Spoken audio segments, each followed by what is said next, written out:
వాళ్ళు స్వాధీనపరచుకోలే.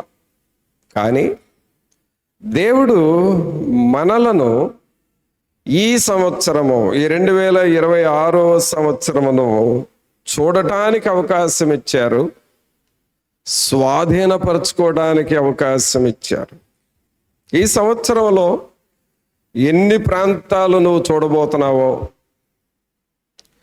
ఎన్ని ఏరియాలకు నువ్వు వెళ్ళబోతున్నావో, ఎన్ని రాష్ట్రాలు చూస్తావో లేక దేశాలే చూస్తావో, ఏది ఏమైనా సరే వీటన్నిటినీ మనము స్వాధీనపరచుకోబోతున్నాం. అనగా సంవత్సరం అనగా, దేశం అనగా దేవుడు నీకు ఇచ్చిన సమయము, దేవుడు నీకు ఇచ్చిన సంవత్సరము, దేవుడు నీకు ఇస్తూ ఉన్న తరుణము. అయితే ఈ సంవత్సరము మనకు ఎలా ఉండబోతుంది అని అంటే, అక్కడ చూడండి 11వ వచనం, మీరు నది దాటి స్వాధీనపరచుకొనుటకు వెళ్ళుచున్న దేశము కొండలు లోయలు గల దేశము, కొండలు లోయలు గల దేశము. ఏమండి అటండి? కొండలు లోయలు గల దేశము. ఏమిటండి కొండలు? కొండలంటే ఏంటి, లోయలంటే ఏంటి అని అంటే, ప్రభు మనకిచ్చిన ఈ నూతన సంవత్సరంలో కొన్ని కొండలు మనకు ఎదురవుతూ ఉంటాయి. కొండలు. ఈ కొండలు అంటే అర్థం ఏంటి అని అంటే, కొండ అనగానే అది ఎత్తైనది, ఉన్నతమైనది. కొండ, అలాగే పర్వతము, ఇవన్నీ ఎత్తైనవి. ఈ ఎత్తు దేనిని చూపిస్తుందంటే, దేవుడు నీకు ఇవ్వబోయే విజయాన్ని చూపిస్తా ఉంది. దేవుడు నీకు విజయాన్ని ఇస్తాడు. అనగా ఒక స్థాయిలో నుండి నీకు ప్రమోషన్ ఇచ్చి నిన్ను ఉన్నత స్థాయిలో పెడతాడు. ఒక విజయము నుండి మరొక విజయములోనికి దేవుడు నిన్ను నడిపిస్తూ ఉంటాడు. అనగా నీ చదువులో మంచి మార్కులు వచ్చి ఉన్నత స్థాయికి వెళ్ళేటట్లుగా చేయగలడు. అది ఒక కొండ.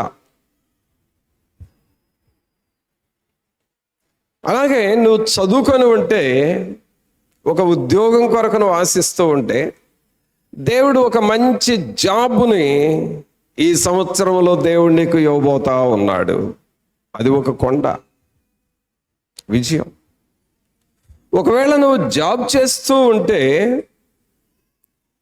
ఆ జాబ్తో నువ్వు సాటిస్ఫై కాకపోతే, నీకు మరలా శాలరీ పెంచి ప్రమోషన్ ఇచ్చి ఉన్నత స్థాయిలో పెట్టబోతా ఉన్నాడు. అది ఒక ఉన్నత స్థాయిలో దేవుడు మనకిస్తున్న విజయము. నీవు వెళ్ళుచున్న దేశంలో కొండలు అనగా విజయాలు, ఒక స్థాయి నుండి ఒక స్థాయికి, ఒక మెట్టులో నుండి ఒక మెట్టుకు.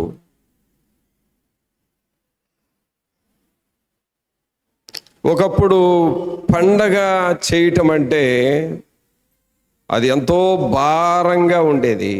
ఈ రోజున పండగ సునాయాసనంగా, సంతోషంగా, ఆర్థికంగా దేవుడిని దీవించి ఘనంగా పండగ చేసుకుంటున్నావు. అనగా నీ స్థాయిని దేవుడు పెంచాడు.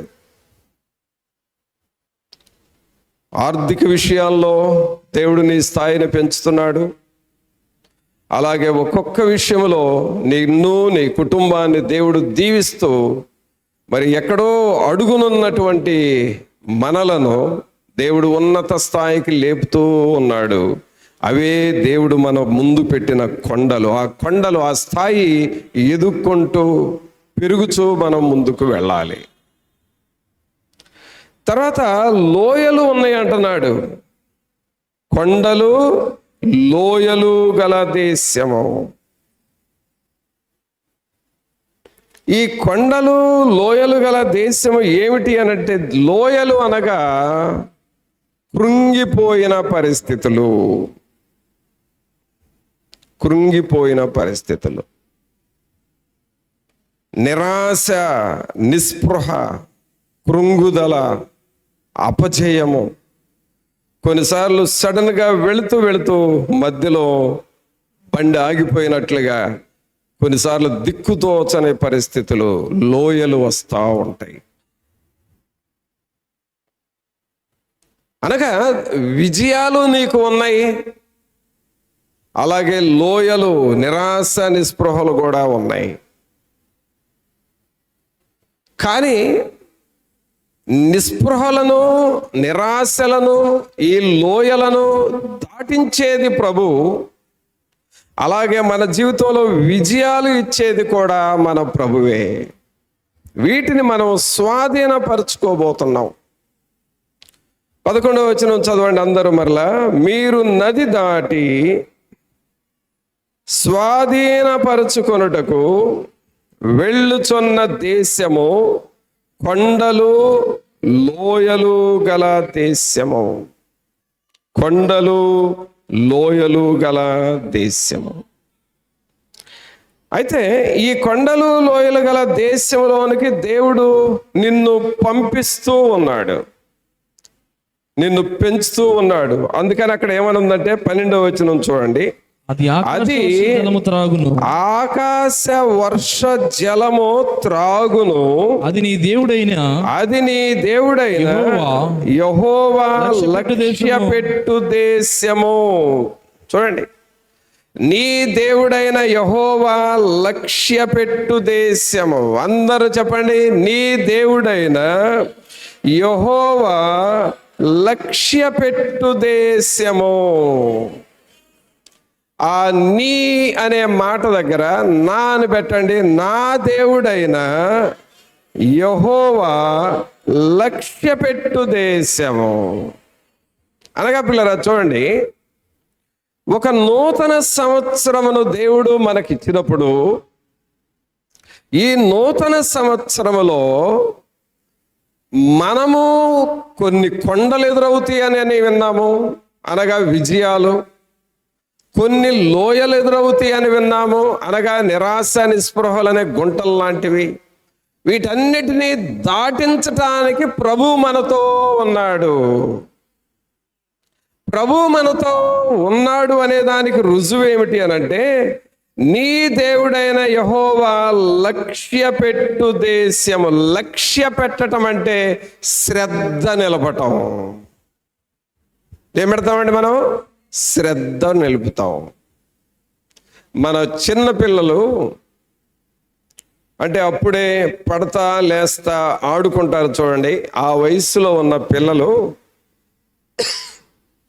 ఆడుతూ ఉంటారు. నీ ఇంట్లోనే ఒక గది నుండి ఒక గదికి తిరుగుతూ ఉంటారు, లేక మీ ఇల్లు దాటి బయట వరండాలో వెళ్ళి ఆడుకుంటూ ఉంటారు.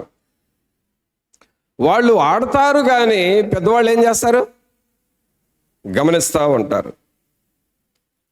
ఎట్లా ఆడుతున్నాడు, ఏమైనా ఎదురు దెబ్బలు తగులుతాయేమో, ఏదైనా డోర్కి తల కొట్టుకుంటుందేమో, పడతారేమో, జారుతుందేమో. వాళ్ళు ఆడుకుంటున్నా సరే పెద్దవాళ్ళ దృష్టి ఆ పిల్లల మీద అలాగ ఉంటుంది. ఒకవేళ వాళ్ళు పొరపాటున ఏదైనా జారి పడబోతున్నారంటే అటుపోవాక అని వెంటనే చేయబట్టుకొని మార్గం డైవర్ట్ చేస్తావు. ఒకవేళ పొరపాటున జారి పడ్డారే అనుకో, వెంటనే వెళ్ళి లేపుతావు, కౌగిలించుకుంటావు, ఓదారుస్తావు. పిల్లలు ఆడుతున్నా సరే పెద్దవాళ్ళు ఆ పిల్లల మీద దృష్టి పెడతారు, లక్ష్య పెడతారు. అలాగే పిల్లరా, ఈ నూతన సంవత్సరంలో దేవుడు మనకు చేస్తున్న వాగ్దానం ఏంటంటే, నీ దేవుడైన యెహోవా లక్ష్యపెట్టు దేశము, అనగా ఆయన మన మీద లక్ష్యము ఉంచుతూ ఉన్నాడు. ఆమేన్. మన మీద శ్రద్ధ పెడతా ఉన్నాడు. ఆమేన్. మన మీద గురి పెడతా ఉన్నాడు. ఆమేన్. అనగా ఈ నూతన సంవత్సరం అంతటిలో దేవుడు మనకి చేయబోయే పని ఏమిటంటే, నీవెక్కడికి వెళుతున్నా నిన్ను గమనిస్తా ఉన్నాడు. నీవు ఏమి చేస్తున్నా నిన్ను పట్టించుకుంటా ఉన్నాడు. పిల్లలను పెద్దవాళ్ళు ఎలా పట్టించుకుంటున్నారో, ఎలాగో దృష్టి పెడుతున్నారో, మనలను కూడా ప్రభు అలా పట్టించుకుంటానని వాగ్దానం చేస్తా ఉన్నాడు. నువ్వు విశ్వసిస్తావా? మరి నన్ను పట్టించుకునే నా దేవుడు నాతో ఉన్నాడు, నాకు అన్ని విషయాలు ఆయన చూసుకుంటాడు అనే ఆ మనస్సు నీకు వస్తుందా? కావున ఏ విషయంలో కూడా నీవు లోపల లోపల కృంగిపోనవసరం లేదు. ఏ విషయంలో కూడా నీ లోపల నీవు మదన పడనవసరం లేదు, బాధపడనవసరం లేదు. నన్ను గూర్చి ఆలోచించే నా ప్రభు ఉన్నాడు. నా ప్రభు నీ దేవుడైన యెహోవా లక్ష్యపెట్టు దేశం అనగా ఆయన నీ మీద శ్రద్ధ పెడుతున్నాడు, నీ మీద గురి ఉంచుతూ ఉన్నాడు, నిన్ను పట్టించుకుంటున్నాడు. నీవు ఏది ప్రభువుని అడుగుతూ ఉన్నావో ఆ విషయాల్లో నీకు సహాయం చేస్తా ఉన్నాడు, నిన్ను పట్టించుకుంటానని వాగ్దానం చేస్తున్నాడు. మనం పాట పడతాం కదా, నీ చేతితో నన్ను పట్టుకో, నీ ఆత్మతో నన్ను నడుపు, శిల్పి చేతిలో శిలను నేను అనుక్షణము నన్ను చెక్కుము, శిల్పి చేతిలో శిలను నేను అనుక్షణము నన్ను చెక్కుము. అనగా ఈ సంవత్సరం అంతా నువ్వు దేవునికి చెప్పాల్సింది ఏమిటంటే, ప్రభా నీ చేతితో నన్ను పట్టుకొని నన్ను నడిపించయ్యా అనాలి. అందరు చెప్పండి, మీ చేయి పైకి లేపి యేసయ్యతో చెప్పండి, యేసయ్యా మీ చేతితో నన్ను పట్టుకొని నన్ను ఈ సంవత్సరం అంతా నడిపించండి. ఆమేన్, ఆమేన్. చెప్పండి, కొట్టండి యేసయ్యకి, మీరు నన్ను నడిపించండి ప్రభు అని చెప్పండి. మీ ప్రక్కంటుడితో చెప్పండి, ప్రభు మనల్ని నడిపిస్తాడు అని చెప్పండి. ప్రభు మనల్ని ఈ సంవత్సరం అంతా నడిపిస్తాడు అని చెప్పు. కావున ప్రభునందు పిల్లరా, ప్రభు నిన్ను ఈ 2026 నూతన సంవత్సరంలోనికి ప్రభు మనల్ని తీసుకొచ్చారు అని అంటే అర్థం ఏంటంటే, ఆయన నిన్ను పట్టించుకొని ఈ సంవత్సరం నీకు చూపించాడు. ఆయన నిన్ను పట్టించుకొని ఈ సంవత్సరంలో మనల్ని ఎప్పటి వరకు కాపాడాడు. ఆయన నీ మీద గురి పెట్టి ఈ సంవత్సరం అంతా నిన్ను నడిపిస్తూ ఉంటాడు. ఆమేన్, ఆమేన్. అయ్యా నాకు మంచు పడదయ్యా, దగ్గు, తుమ్ములు, ఆయాసం, ఈ మంచు సీజన్ నాకు పడదయ్యా అని అంటావా? అయినా సరే దేవుడు నిన్ను కాపాడుతాడు. ఆమేన్. ఆయన మన విషయమై పట్టించుకుంటున్నప్పుడు మనమేం చేయాలి? చూడండి, ఒక్కసారి 9వ వచనంలోకి వెళదాం. 9వ వచనం చూడండి. యెహోవా వారికిని వారి సంతానమునకును దయచేసేదనని మీ పితరులతో ప్రమాణము చేసిన దేశమున అనగా పాలు తేనెలు ప్రవహించు దేశమున మీరు దీర్ఘాయుష్మంతులగునట్లును నేను ఈ దినమున మీకు ఆజ్ఞాపించు ఆజ్ఞలన్నిటినీ మీరు గైకొనవలెను. ఒక దేశంలోనంటండి పాలు తేనెలు ప్రవహిస్తా ఉన్నాయంట. ఆమేన్, ఆమేన్. ఏం ప్రవహిస్తా ఉన్నాయండి? పాలు తేనెలు ప్రవహిస్తా ఉన్నాయి. పిల్లరా, పాలు ఒక కాలువలాగా ప్రవహిస్తూ ఉంటుందంట. ఇప్పుడు మనకు లీటర్ పాలు రేట్ ఎంతో నాకు ఐడియా లేదు, చెప్పండి త్వరగా. ఎంత? 80 రూపాయలంట 1 లీటర్ పాలు 80 రూపాయలు. అలాగే 1 లీటర్ తేనె రేట్ ఎంత?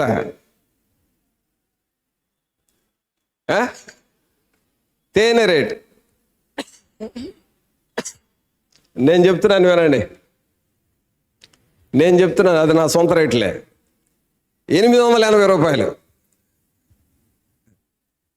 సరే, ఎంతన్నా కానీ 1 లీటర్ పాలు రేట్ ఎంతో, 1 లీటర్ తేనె రేట్ ఎంతో మనకు తెలుసు. అయితే ఇక్కడ ఏమంటున్నాడంటే, పాలు తేనెలు ప్రవహించు దేశం అంటే పాలు ప్రవహిస్తాయి, తేనె ప్రవహిస్తుంది. అంటే అక్కడ రేట్ ఎంత ఉంటుందంటే చాలా తక్కువగా ఉంటుంది. పాలు రేటు తక్కువే, తేనె రేటు తక్కువే. ఎక్కువగా ఒక వస్తువు దొరుకుతుందంటే అక్కడ రేటు తక్కువ. ఇప్పుడు మనకి పెట్రోలు డీజిల్, పెట్రోల్ అయి మండిపోతుంది అంటున్నారు కదా. అంటే ఎందుకు మనకు రేట్లు పెరిగినాయి అంటే మనకు దొరకదు అది. అదే ఆ గనులున్న చోట, ఆ త్రవ్వకాలు జరిపే చోట, ఆ జల ఆయిల్ దొరుకుతుంది చూడండి, అక్కడ రేట్ ఎంత ఉండదు, మనకున్నంత ఉండదు. అక్కడ త్రవ్వే చోట ఆయిల్ రేటు తక్కువగా ఉంటుంది. అలాగే ప్రియులరా, పాలు తేనెలు ప్రవహించు దేశం అన్నాడు. అంటే ఏమిటి అని చూస్తే, ఆ దేశంలో పాలు ప్రవహించడం అంటే, తేనె ప్రవహించడం అంటే ఏంటంటే ఇక్కడ అర్థం, పాలు దేనికి గుర్తుగా ఉన్నదో చూద్దాం. దేవుని వాక్యంలో చూద్దాం. చూడండి, కీర్తనల గ్రంథంలోనే 19వ కీర్తనది అండి. 1 పేతురు 2వ అధ్యాయం తీయండి. 1 పేతురు 2వ అధ్యాయం 1వ వచనం చదవండి. ప్రభువు దయాళుడని మీరు రుచి చూచిన ఎడల, నీవు రుచి చూచిన ఎడల సమస్తమైన దుష్టత్వమును, సమస్తమైన కపటమును, వేషధారణను, అసూయను, సమస్త దూషణ మాటలను మాని క్రొత్తగా జన్మించిన శిశువులను పోలిన వారై నిర్మలమైన వాక్యమును పాల వలన రక్షణ విషయములో ఎదుగు నిమిత్తము ఆ పాలను అపేక్షించుడి. అందరూ మీ చేయి పైకి లేపి బిగ్గరగా చెప్పండి, వాక్యమును పాల వలన. అందరూ చెప్పాలి, వాక్యమును పాల వలన రక్షణ విషయములో ఎదుగు నిమిత్తము ఆ పాలను అపేక్షించుడి. ఆమేన్. ఇప్పుడు చెప్పండి, పాలు అంటే ఏంటి? పాలు అంటే ఏంటి? దేవుని వాక్యము. పాలు అంటే అర్థమేంటి? దేవుని వాక్యము. ఇప్పుడు మనోళ్ళు ఉదయం లేవగానే పాలు దగ్గరికే వెళ్తారు. పశువులు ఉంటేనేమో పాలు తీస్తారు, ఒకవేళ పశువులు లేకపోతే పాలు కొంటారు. పాలతోనే మన పని అంతా ఉంది. పాలతోనే టీ అంటావు, పాలతోనే బ్రూ అంటావు, పాలతోనే కాఫీ అంటావు, పాలతోనే బటర్ మిల్క్ అంటావు, పెరుగు అంటావు. పాలతోనే ఇవన్నీ పాల పదార్థాలు. పాలు త్రాగుతూ ఉంటాం రకరకాల రూపాల్లో. అయితే ప్రియులారా, ఈ సంవత్సరము యెహోవా లక్ష్యపెట్టు దేశం అనగా ఈ సంవత్సరములో నీవు ఎదగాలి అనంటే వాక్యమనే పాలు త్రాగుతూ ఉండాలి. దేవుని వాక్యాన్ని నువ్వు చదువుతూ ఉండాలి. సోదరుడా, సహోదరి, రక్షణ పొందిన నీవు బైబిల్ని సంవత్సరానికి ఒక్కసారన్నా చదవాలి. నువ్వు చదవట్లేదు అని అంటే నీ ఆత్మను ఎండగట్టుకుంటున్నావు అని అర్థం. ఎండగట్టుకుంటున్నావు, కొంతకాలానికి ముడతలు పడతావు. ఎండిపోయిన శరీరం చివరికి ముడతలు పడిపోద్ది. దేవుని వాక్యమనే పాలు నువ్వు చదువుతూ ఉండాలి, త్రాగుతూ ఉండాలి, వింటూ ఉండాలి, ధ్యానం చేస్తా ఉండాలి. ఆ వాక్యమనే పాలను అపేక్షించుడి. నీ శరీరములో ఈ సంవత్సరమంతా నీ శరీరములో ఈ వాక్యమనే పాలు ప్రవహిస్తూ ఉండాలి. పాలు తేనెలు ప్రవహించు దేశంలాగా నీ శరీరం మారిపోవాలి. నీ శరీరంలో పాలు ప్రవహిస్తూ ఉండాలి, వాక్యం ప్రవహిస్తూ ఉండాలి. దేవుని వాక్యాన్ని ఇంట్లో కూర్చొని చదువుకో, దేవుని వాక్యాన్ని మందిరానికి వచ్చి చదువుకో, దేవుని వాక్యాన్ని చెట్టు నీడ క్రింద కూర్చొని చదువుకో, దేవుని వాక్యాన్ని పొలాల్లోకి వెళ్ళి చదువుకో, బస్సుల్లో చదువుకో, ఎక్కడైనా చదువు. వాక్యాన్ని చదువుతానే సమయాన్ని గడుపుకో. దేవుని వాక్యాన్ని నువ్వు చదువుతూ ఉన్నావు అనంటే నువ్వు ఆత్మీయముగా బహుబలముగా ఉంటావు. నీ దేవుడైన యెహోవా నీ మీద దృష్టి పెడతాడు. మరి తేనె అంటే ఏంటి? తేనె అంటే ఏంటో చూద్దాం. కీర్తనల గ్రంథం తీయండి, 19వ కీర్తన తీయండి.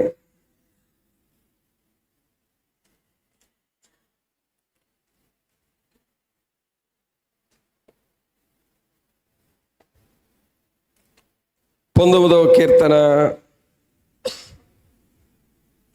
9-10 వచనాలు చదవండి. యెహోవా యందైన భయము పవిత్రమైనది, అది నిత్యము నిలుచును. యెహోవా న్యాయ విధులు సత్యమైనవి, అవి కేవలము న్యాయమైనవి. అవి బంగారు కంటెను, విస్తారమైన మేలిమి బంగారు కంటెను కోరదగినవి. తేనె కంటెను, చుంటి తేనె దారల కంటెను మధురమైనవి. ప్రభునందులారా, అక్కడ అపొస్తలుడైన పేతురు గారు దేవుని వాక్యాన్ని పాలు అని పోల్చి చెప్పాడు. ఇక్కడ దావీదు మహారాజు దేవుని వాక్యాన్ని తేనె కంటెను, జుంటి తేనె దారల కంటెను మధురమైనది. కావున సహోదరుడా, సహోదరి, నీ జీవితము వర్ధిల్లాలి అనంటే, ఈ నూతన సంవత్సరంలో నువ్వు అభివృద్ధి చెందాలి అనంటే, నీ జీవితం అంతా పాలు తేనెలు ప్రవహించు దేశంలాగా మారిపోవాలి. ఆ దేవుని వాక్యమనే పాలను నువ్వు అపేక్షించాలి. దేవుని వాక్యమనే తేనె నీలో నుండి కారుతా ఉండాలి. ఈ వాక్యం ఎప్పుడైతే నీలో ప్రవహిస్తూ ఉంటుందో దేవుని కార్యాలు మనము చూస్తాము. దేవుని కార్యాలు చూస్తాం అనగా నీ జీవితాన్ని వాక్యానికి అంకితం చేసుకోవాలి. ప్రభువా, నీ వాక్యాన్ని నేను చదువుతానయ్యా. గత సంవత్సరంలో చదివిన కంటే నువ్వు ఎక్కువగా వాక్యం చదువుకో. గత సంవత్సరంలో విన్నా కంటే మరి ఎక్కువగా దేవుని వాక్యం విను. అలాగే ఈ వాక్యానికి సంబంధించిన భక్తుల చరిత్రలు చదువుకో. నీ జీవితము పాలు తేనెలు ప్రవహించు దేశంలాగా నువ్వు మారిపోతావు. ఇది నీ చేతిలోనే ఉన్నది. ఈ నూతన సంవత్సరం నీ చేతిలోనే ఉన్నది. ఈ నూతన సంవత్సరంలో దేవుడు నీ మీద దృష్టి పెట్టాడు. నీ మనస్సు అలాగూ వాక్యం మీద నిలిపి వాక్యాన్ని ధ్యానం చేస్తూ ఉండాలి. మరి అలాగూ మనం సిద్ధపడుతున్నామా? తర్వాత ఏమంటున్నాడు చూడండి, ద్వితీయోపదేశకాండంలో 11వ అధ్యాయం చూడండి ఒకసారి. తర్వాత అక్కడ ఏమంటాడంటే, పాలు తేనెల మీదేమో మనం మనసు పెట్టాలంట, ఇంకొక దేశం మీద మనం మనసు పెట్టకూడదంట. 10వ వచనం చదవండి. మీరు స్వాధీనపరచుకొనబోవు దేశము మీరు బయలుదేరి వచ్చిన ఐగుప్తు దేశము వంటిది కాదు అంటున్నాడు. మీరు బయలుదేరి వచ్చిన ఐగుప్తు దేశము వంటిది కాదు అంటే ఐగుప్తును మీరు జ్ఞాపకం చేసుకోవద్దు అంటున్నాడు.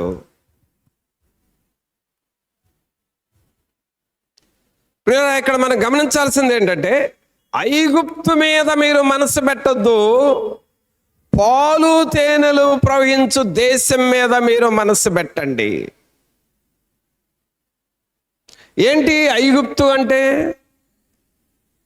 ఐగుప్తు అంటే ఏంటి అనంటే లోకానికి గుర్తండి. ఐగుప్తు ఐగుప్తు అనేది లోకానికి గుర్తు.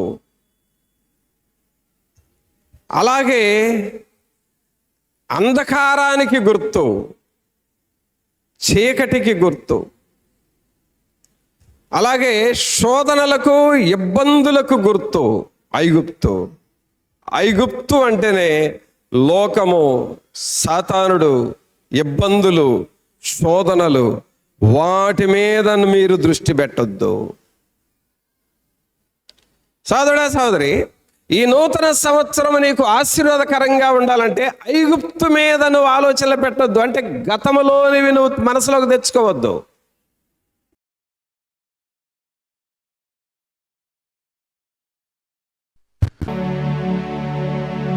దీవించవే సమృద్ధిగా, నీ సాక్షిగా కొనసాగమని.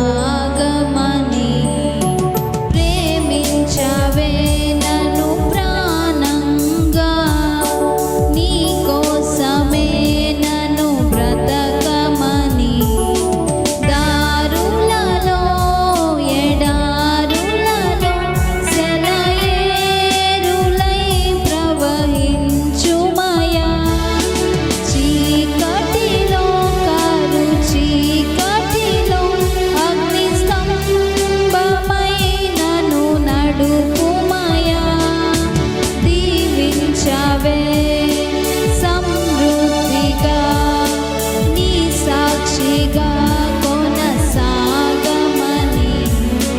ప్రేమించవే నన్ను ప్రాణంగా, నీ కోసమే నన్ను బ్రతకమని.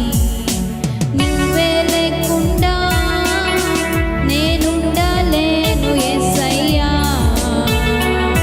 నీ ప్రేమే లేకుండా జీవించలేను నేనయ్యా. నా ఒంటరి పయనంలో నా జంటగా నిలిచావే, నే నడిచే దారుల్లో నా తోడై ఉన్నావే. నా ఒంటరి పయనంలో నా జంటగా నిలిచావే, నే నడిచే దారుల్లో నా తోడై ఉన్నావే. ఊహలలో నా ఊసులలో నా ధ్యాస బాసవైనావే. శుద్ధతలో పరిశుద్ధతలో నీను పోలి నన్నిల సాగమని. దీవించవే సమృద్ధిగా, నీ సాక్షిగా కొనసాగమని. ప్రేమించవే నన్ను ప్రాణంగా, నీ కోసమే నన్ను బ్రతకమని. కొలతే లేదయ్యా నీ జాలి నాపై యేసయ్యా, కొరతే లేదయ్యా సమృద్ధి జీవం నీవయ్యా. నా కన్నీరంతా తుడిచావే కన్న తల్లిలా, కొదువంతా తీర్చావే కన్న తండ్రిలా. నా కన్నీరంతా తుడిచావే కన్న తల్లిలా, కొదువంతా తీర్చావే కన్న తండ్రిలా. ఆశలలో నిరాశలలో నేనున్నా నీకని అన్నావే.